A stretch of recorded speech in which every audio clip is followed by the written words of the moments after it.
पांच और मुद्रा हमारा रह गया हुआ है, उस पांच मुद्रा को देखेंगे, फिर उसके बाद क्वेश्चंस देखेंगे हम लोग। तो आज अश्विनी मुद्रा से शुरू करते हैं।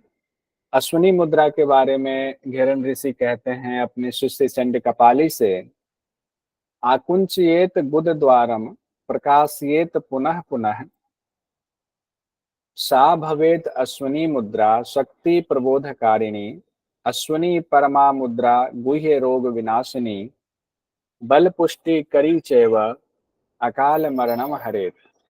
आकुंचयेद गुद द्वारम यानी गुदा द्वार का आकुंचन करेंगे और प्रकाशित पुनः पुनः बार बार प्रकाशित करेंगे। अब आकुंचन और प्रसार, प्रकाशित का मतलब है प्रसारण, और आकुंचन मतलब खींचना और छोड़ना, खींचना और छोड़ना। तो कहा गया है कि गुदा द्वार का बार बार आप उसको खींचे, आकुंचन करें, बार बार उसको प्रकाशित करें या प्रसारित करें। इसी को अश्विनी मुद्रा कहा गया। सा भवेद अश्विनी मुद्रा, यही अश्विनी मुद्रा है। और जो इम्पोर्टेंट है वो है शक्ति प्रबोध कारिणी। शक्ति प्रबोध कारिणी का मतलब हुआ जहां शक्ति की बात है, इसका मतलब कुंडलिनी शक्ति की बात हो रही है। प्रबोध मतलब जगाना, तो ये कुंडलिनी शक्ति को जगाने वाली क्रिया है। अश्विनी परमा मुद्रा, अश्विनी मुद्रा बहुत प्रमुख मुद्रा है जिससे कि आपके गुह्य रोग, इसका नाश करता है। ये गुह्य रोगों का नाश करता है, बल देता है, पुष्टि देता है और अकाल मृत्यु को हरने वाला है अश्विनी मुद्रा। तो सबसे इंपॉर्टेंट जो है वो है शक्ति प्रबोध कारिणी। गुदा का बार बार संकोचन करें, प्रसारण करें, यही अश्विनी मुद्रा है। इसके इस फल में क्या बताया गया है, इससे कुंडलिनी का जागरण होता है, गुह्य रोगों को, गूढ़ रोगों को दूर करने वाली है, बल देता है, पुष्टिदायक है और अकाल मृत्यु का हरण होता है अश्विनी मुद्रा के अभ्यास से। अगली मुद्रा है पाशुनी मुद्रा। पाशुनी मुद्रा में कहते हैं कंठ पृष्ठे छिपेत पादो पशावद दृढ़ बंधनम, सा एव पाशुनी मुद्रा शक्ति प्रबोधकारिणी। पाशुनी महती मुद्रा वय पुष्टि विधायिनी, साधनीया प्रयत्नेन साधकैः सिद्धि कांक्षिभिः। कंठ पृष्ठे छिपेत पादो, कंठ का जो पृष्ठ है यानी गला के पास कहा गया है, पूरा जो कंठ वाला हिस्सा है, दोनों पांव के बीच में रख देने के लिए। तो दोनों पांव के बीच में पादो छिपेत पादो, दोनों पांव के बीच में सिर को रखना है और फिर उसको दृढ़ बंधन, दृढ़ता के साथ पांव से सिर को बंधन करना है। सा एव पाशुनी मुद्रा, यही पाशुनी मुद्रा है जो कि शक्ति यानी कुंडलिनी जागरण कराने वाली होती है। अश्विनी मुद्रा में भी शक्ति प्रबोधकारिणी कहा गया था और पाशुनी मुद्रा में भी शक्ति प्रबोधकारिणी कहा गया। और किस किस मुद्रा में कहा गया है इसका हम अलग से बनाएंगे और फिर उसको अलग से पढ़ेंगे कि कहाँ कहाँ शक्ति प्रबोधन की बात की गई है। पाशुनी महती मुद्रा वय पुष्टि विधायिनी, साधनीया प्रयत्नेन साधके सिद्धि कांक्षी भी। पाशुनी मुद्रा भी बहुत ही परम मुद्रा, महत्वपूर्ण मुद्रा है। इससे भी शरीर की पुष्टि होती है और जो साधक सिद्धि की आकांक्षा रखते हैं उनको तो प्रयत्न पूर्वक ये मुद्रा का अभ्यास जरूर करना चाहिए। तो कई जगहों पर बताया गया है कि आपका सिर को नीचे करेंगे और घुटने के, दोनों घुटनों के पांव के बीच में रखेंगे तो आपका हिप्स वाला जो एरिया है वो ऊपर आ जाता है, सिर नीचे चला जाता है। उसी को बहुत दृढ़ता के साथ पकड़ के रखना होता है, सिर को दोनों पांव के बीच में। ऐसा कई जगह तस्वीरों पे दिखाया गया है। और ये क्या है, कुंडलिनी को जगाने वाली मुद्रा है जो सबसे इंपॉर्टेंट है। वह पुष्टि शरीर में पुष्टि देती है, ताकत देती है और सिद्धि की आकांक्षा करने वालों को इसका अभ्यास जरूर करना चाहिए। उसके बाद आते हैं हम काकी मुद्रा में। काकी मुद्रा जैसा कि नाम से ही जाहिर है, कौवा, काकी मतलब कौवा, तो कौवा वाली कौन सी मुद्रा है, इसको काकी मुद्रा कहते हैं। कहा गया काक चंचु बदास्येन पिबेद वायु शनैः शनैः, यानी कौवे के समान आप चोंच को बना लें और वायु का पान धीरे धीरे करना है, यानी पूरक धीरे धीरे करना है। काकी मुद्रा भवेद ऐसा सर्व रोग विनाशिनी, यही काकी मुद्रा है, इससे सभी रोगों का नाश होता है। और ये मुद्रा भी बहुत महत्वपूर्ण है और ये सभी तंत्रों में गोपनीय मुद्रा है। अस्याह प्रसाद मात्रेन काकवन्नी काकवत निरुजः भवेत, काकवन्निरुजो भवेत, इसको तोड़कर पढ़ते हैं काकवत निरुजः, तो कौवा के समान, मतलब इस मुद्रा के प्रसाद से, इस मुद्रा के फल के स्वरूप कौवा के समान निरोगी हो जाता है जो भी इसका अभ्यास करता है। अब कितनी बार करना है, कितने दिनों तक करना है, कब पता चले सिद्धि हो गई, ये सब गुरु के लिए छोड़ा गया है।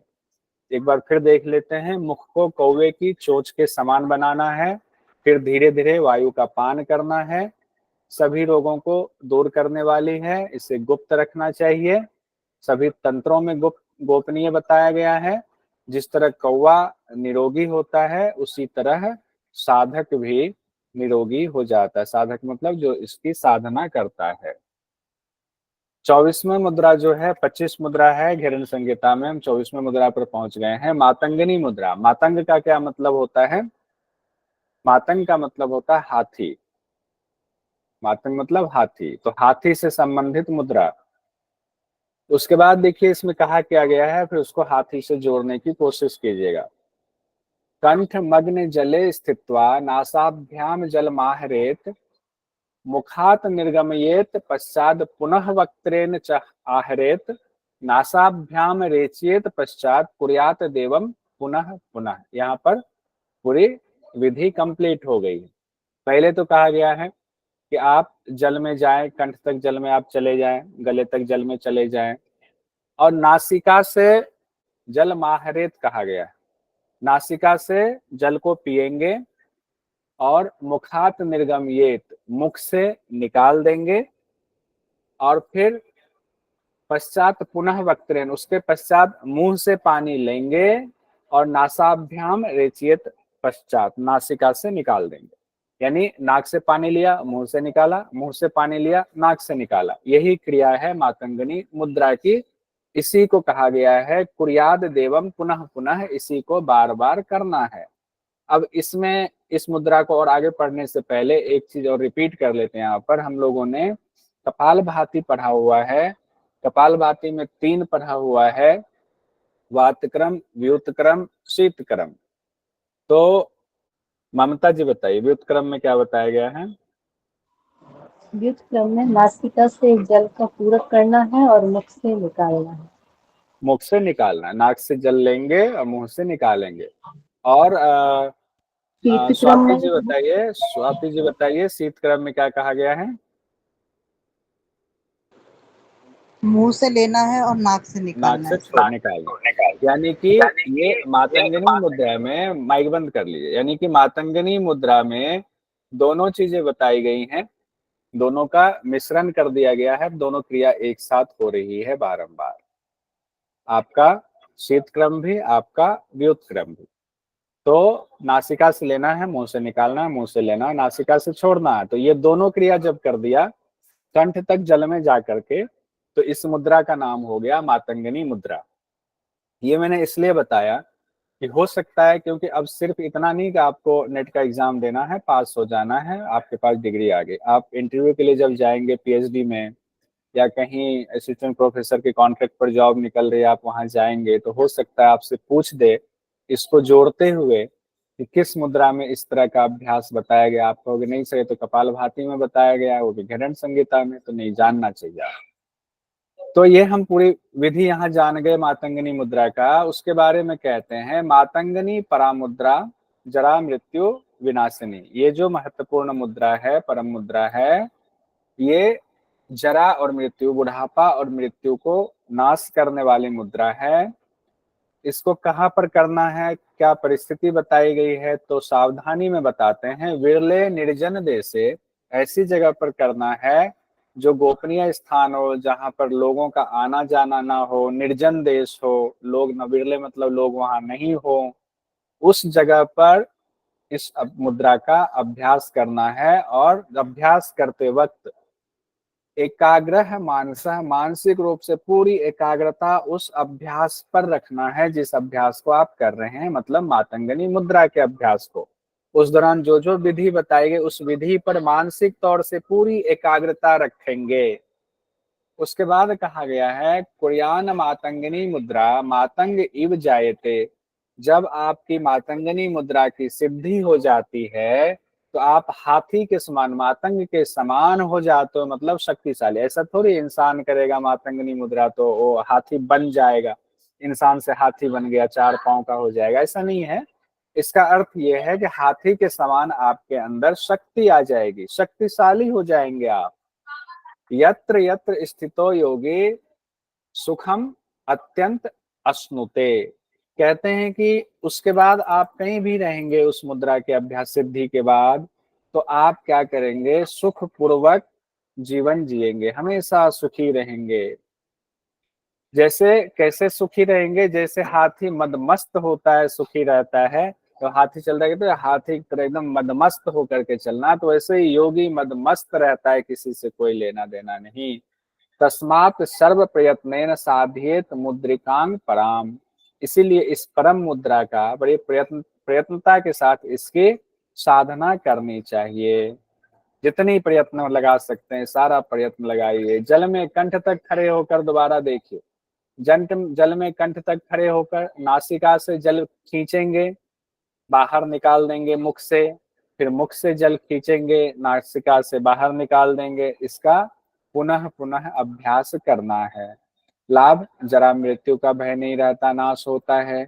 योगी हाथी के समान बलवान हो जाता है, सदा सुखी रहता है, जहां कहीं भी रहता है अतिशय सुख भोगता है।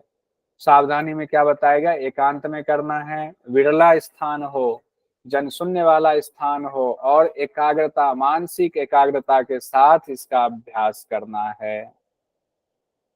अब अंतिम मुद्रा हम लोग देखते हैं। 25वीं मुद्रा है भुजंगिनी मुद्रा। भुजंग का मतलब होता है सर्प, भुजंग कहते हैं ना सर्प को।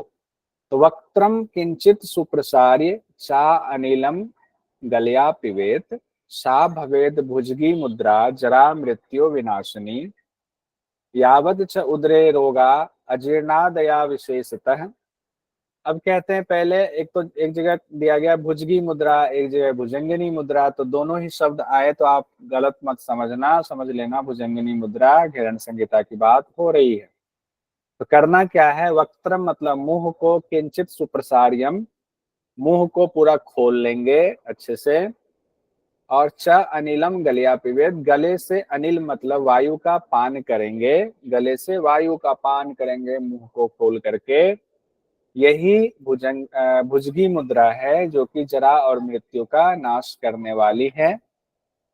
यावच्च उदरे रोगा अजीर्णादया विशेषता है, उदर के अजीर्ण सहित उदर के सारे रोग विशेषतः खत्म हो जाते हैं इससे। तत्सर्वम नाशियेत आशु यत्र मुद्रा भुजंगनी। मुख को खोलकर कंठ से वायु का पान करना है। जरा मृत्यु का तो नाश होता ही होता है, विशेष रूप से पेट के अजीर्ण आदि सहित सभी रोगों का नाश हो जाता है। अब हम लोग उपसंहार पर आते हैं, उपसंहार कर लेते हैं, फिर ममता जी आपका सवाल ले लेंगे और फिर उसके बाद हम लोग सवाल भी देखेंगे। उपसंहार में कहते हैं इदम तु मुद्रा पटलम कथितम चंड कपाले, हे चंड कपाली, घेरण ऋषि कहते हैं राजा चंड कपाली से कि तुमको मैंने मुद्रा पटल के बारे में अभी बताया। वल्लभम सर्व सिद्धानाम, सभी सिद्धों के लिए प्रिय है, वल्लभम मतलब प्रिय होता है, सर्व सिद्धानाम सभी सिद्धों को ये बड़ा प्रिय है। जरा मरण नाश, ये चरा हो गया, जरा मरण नाशनम, जरा और मृत्यु का नाश करने वाला है ये। सठाय भक्ति हीनाय ना देयम यस्य कश्चित, कभी भी किसी भी स्थिति में जो दुष्ट प्रवृत्ति के हैं, जिनके अंदर गुरु के प्रति भक्ति नहीं है, योग के प्रति आस्था नहीं है, वैसे लोगों को कभी भी किसी भी स्थिति में मुद्रा का ज्ञान नहीं देना चाहिए। गोपनीय प्रयत्नेन, ये बहुत गोपनीय मुद्रा है। दुर्लभम मरुतामपि, ये देवताओं के लिए भी दुर्लभ है, इसीलिए इसको गोपनीय रखना चाहिए प्रयत्न पूर्वक। ऋज्वे शांत चित्ताय गुरु भक्ति पराय च, कालीनाय प्रदातव्यम भोग मुक्ति प्रदायकम, मुद्रानाम पटलम ह्येत सर्वव्याधि विनाशकम, नित्य अभ्यास शीलस्य जठराग्नि विवर्धनम। एक तो सब मुद्रा में अलग अलग बताया ही गया है, उसके बाद अलग से भी बता रहे हैं ये सारे फल। तस्य नो जायते मृत्युर्नास्य वार्धक्य मायते, ना चा अग्नि जल भयम, ना अग्नि का ना जल का भय होगा। तस्य वायोरपि कुतो भयम, तो फिर वायु से कहाँ डर हो। काशः श्वासः प्लीहा कुष्ठम श्लेष, श्लेष में रोग चित्त विंशति, मतलब 20 प्रकार के जो रोग होते हैं कफ से, उसकी भी चर्चा कहते हैं, उसका भी नाश होता है, कुष्ठ का भी नाश होता है। मुद्रानाम साधनात् चैव विनश्यन्ति न संशयः, बहुना किमि होक्तेन सारम वच्मि च चण्डते, नास्ति मुद्रा समं कंचिद सिद्धिदं स्थिति मंडले। पहले तो कहा गया हे चंड कपाली, जो मुद्रा पटल मैंने कथन में कहा है, तुमको बताया है, वह सभी सिद्धों के लिए वल्लभ है, प्रिय है, इससे जरा और मृत्यु का नाश होता है। इसे सठाए और भक्तिहीनों को नहीं देना चाहिए, कभी भी नहीं, किसी स्थिति में नहीं। मरुतगणों यानी देवताओं के लिए भी दुर्लभ है, इसीलिए इसे गोपनीय रखना चाहिए, प्रयत्न पूर्वक गोपनीय रखना चाहिए। उसके बाद जो कहा गया, कहते हैं किसको देना चाहिए, तो भोग और मुक्ति देने वाले इस विद्या को जो विनम्र हो, शांत चित्त हो, गुरु में भक्ति रखने वाले हो, कुलीन हो, उनको ही देना चाहिए। क्वालिटी बता दी गई, इसलिए इसको अलग से हमने ब्रैकेट में दिया हुआ है कि घिरण संहिता में अगर क्वेश्चन आ जाता है किनको देना चाहिए मुद्रा का ज्ञान, तो जो विनम्र हो, जो शांत रहने वाला है, जिसकी गुरु में भक्ति है, जो कुलीन है, उसको ही देना चाहिए। मुद्रा से फिर कहा गया है सभी व्याधियों का नाश होता है, नित्य अभ्यास करने से जठराग्नि प्रज्वलित होती है, उसकी ना मृत्यु होती है, ना बुढ़ापा आता है, ना अग्नि का भय होता है, ना जल का, ना वायु का। ये सारा जो हम पढ़ चुके हैं उसी का एक तरीके से अब उपसंहार में सबको मिला करके बताया जा रहा है। कास, खांसी, श्वास, दमा, प्लीहा, तिल्ली, ये सब हम पढ़ चुके हैं ऊपर। कुष्ठ रोग, सभी 20 कफ रोग, कफ से 20 तरह के रोग होते हैं। इन मुद्राओं की साधना से ये रोग नष्ट हो जाते हैं। मुद्राओं के अभ्यास से इनका विनाश होता है, इसमें कोई संशय नहीं है। इस प्रसंग में और अधिक क्या कहूं हे चंड कपाले, मुद्राओं के समान सिद्धि देने वाला इस क्षिति मंडल पर कोई और दूसरा उपाय नहीं है। हमारा मुद्रा कंप्लीट हो गया। आइए मुद्रा का अभ्यास हम लोग देखते हैं। हठयोग के किस ग्रंथ में 25 मुद्रा बंद के बारे में बताया गया है? हिरण संहिता।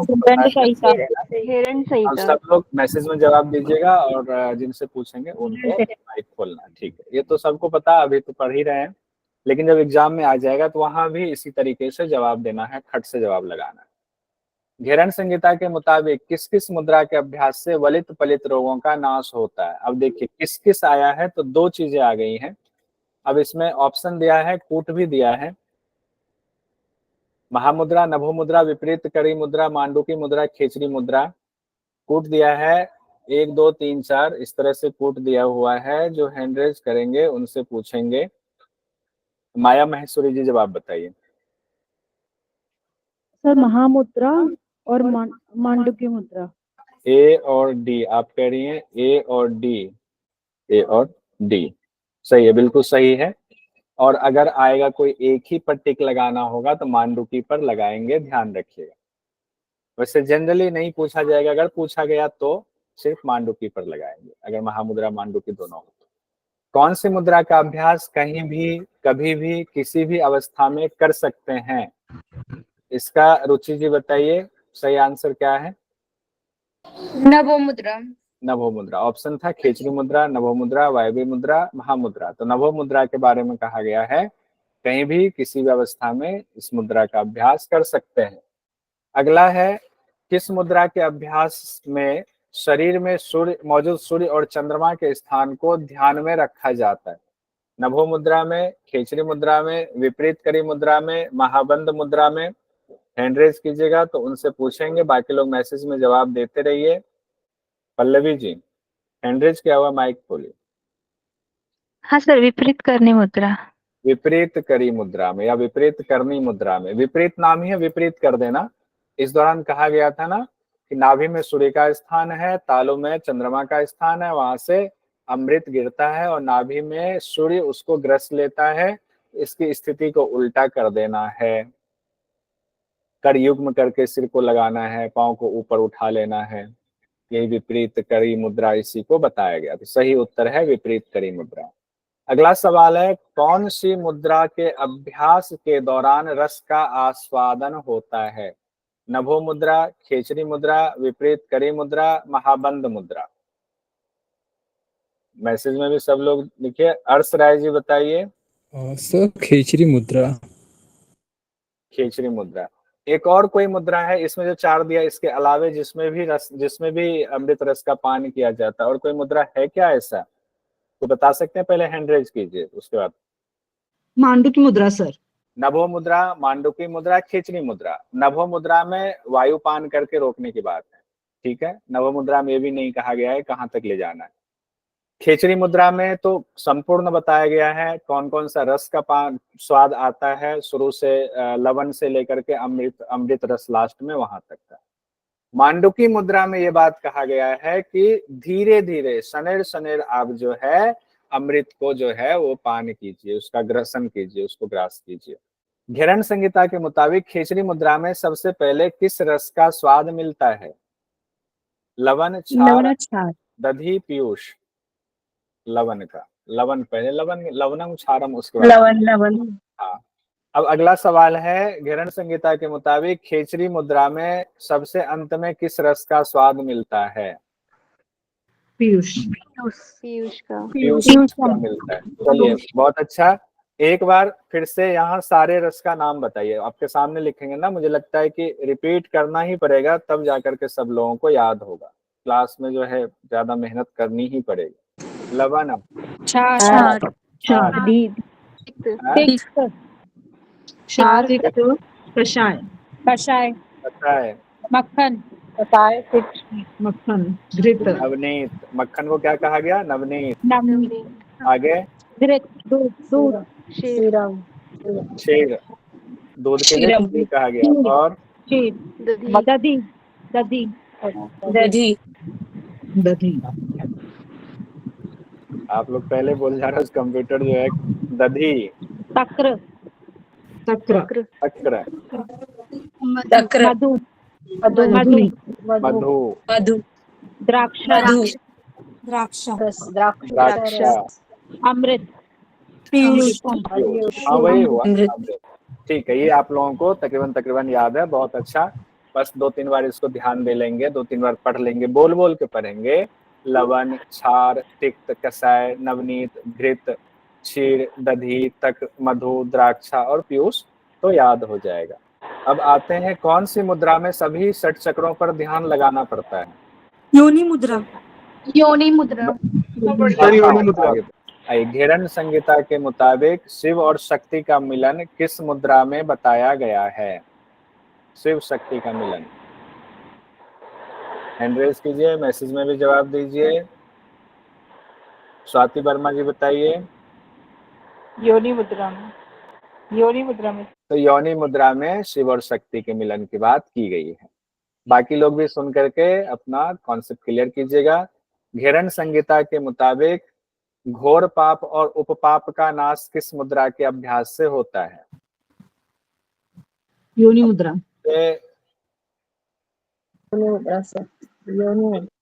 ठीक, आपने बता ही दिया योनि मुद्रा। ठीक है, सही जवाब है योनि मुद्रा, बिल्कुल सही। आइए, अब मैं इसको स्क्रीन हटा रहा हूं और हैंड रेज कीजिए कि मुद्रा कोई भी किन्हीं से पूछ लूंगा। अब देखते हैं किन किन लोगों को याद है। आप जवाब देंगे तो मेरा भी उत्साह बना रहेगा, नहीं जवाब देंगे तो भी क्या करेंगे। जवाब देंगे तो बढ़िया बात। शालिनी जी बताइए, भुजंगी मुद्रा। सर, मुंह खोलकर कंठ से वायु का पान करना ही भुजंगिनी मुद्रा है। भुजंगी मुद्रा, भुजंगिनी मुद्रा, यही तो कहा गया है नाम, हमने अभी तो बताया, अभी तो पढ़ा है हम लोगों ने 25वां मुद्रा, भुजगी मुद्रा। Yes sir. मुंह को खोल करके गले से धीरे धीरे वायु का पान करेंगे, जरा मृत्यु का नाश होता है। और पेट के रोग, ये ध्यान रखिएगा। अच्छा, ये ध्यान रखिएगा कि उधर के भी जो सारे रोग नष्ट। उदर के सारे रोग, अजीर्ण आदि उदर के जितने रोग हैं वो भुजगी मुद्रा से दूर होंगे। यानी सांप को देखते हैं, अजगर जो है निगल जाता है, साबुत निगलता है, तो वो निगलता है, निगलने के बाद सब कुछ पचा लेता है और कई दिनों तक पड़ा रहता है, वो पच रहा है। तो उससे ऐसे निमोनिक दिमाग में बना लीजिएगा। जैसे ही भुजंगनी मुद्रा की बात आई तो पेट के ना अजीर्ण आदि मतलब नहीं पचने वाला चीजें, उससे संबंधित भी सारे रोग, अजीर्ण आदि पेट के सारे रोगों का नाश कर देता है, जरा मृत्यु का भी नाश कर देता है। इसको ऐसे याद रखेंगे, ध्यान रखेंगे हम लोग। अब उम्मीद है कि अब दिक्कत नहीं होनी चाहिए किसी को। अच्छा, बता दीजिए, अगली मुद्रा है मातंगनी मुद्रा, और बताएंगे खुशबू जी, बताएंगी मातंगनी मुद्रा। आप थी अभी क्लास में जब हमने पढ़ाया मातंगनी मुद्रा, खुशबू जी? जी सर। बताइए कैसे करना मातंगनी मुद्रा। सर नाक से पानी लेते हैं और मुंह से निकालते हैं, और फिर मुंह से पानी लिया जाता है और फिर उसको नाक से, यही क्रिया बार बार की जाती है। इसमें और कुछ विशेषता बताई गई थी, और कुछ और कोई इसमें चीजें ऐड थी? कमर तक पानी में, कमर तक पानी किन्होंने कहा? नेहा जोशी जी, लाभ बताइए मातंगनी मुद्रा। सर इसके सिद्ध होने से जरा और मृत्यु का भय नहीं रहता है, और इसको करने के बाद जो योगी है वो हाथी के समान बलवान हो जाता है। अब आएंगे काकी मुद्रा पर। काकी मुद्रा किन किन को पता है, हैंड रेज कीजिए। सविता बाबरे जी बताइए काकी मुद्रा के बारे में क्या कहा गया है। जी सर, मुख को कौवे की चोंच के समान करना है और उसके द्वारा शनै शनै वायु का पान करना है, यही काकी मुद्रा है। और इसके लाभ है कि सभी रोगों को नष्ट करती है और कौवे के समान व्यक्ति साधक जो है वो रोग रहित हो जाता है। हाँ, जैसे कौवा रोग रहित होता है, निरोगी होता है, वैसे ही साधक भी निरोगी हो जाता है। पाशनी मुद्रा बताएंगे, हैंड रेज कीजिए। पाशनी मुद्रा में पूछ रहा हूँ, भारती कोरे जी बताइए पाशनी मुद्रा। पाशनी मुद्रा में दोनों पैरों को कंठ के पीछे की ओर ले जाके परस्पर मिला के पाश के समान दृढ़ता से बांध ले, यह शक्ति को जागृत करने वाली पाशनी मुद्रा है।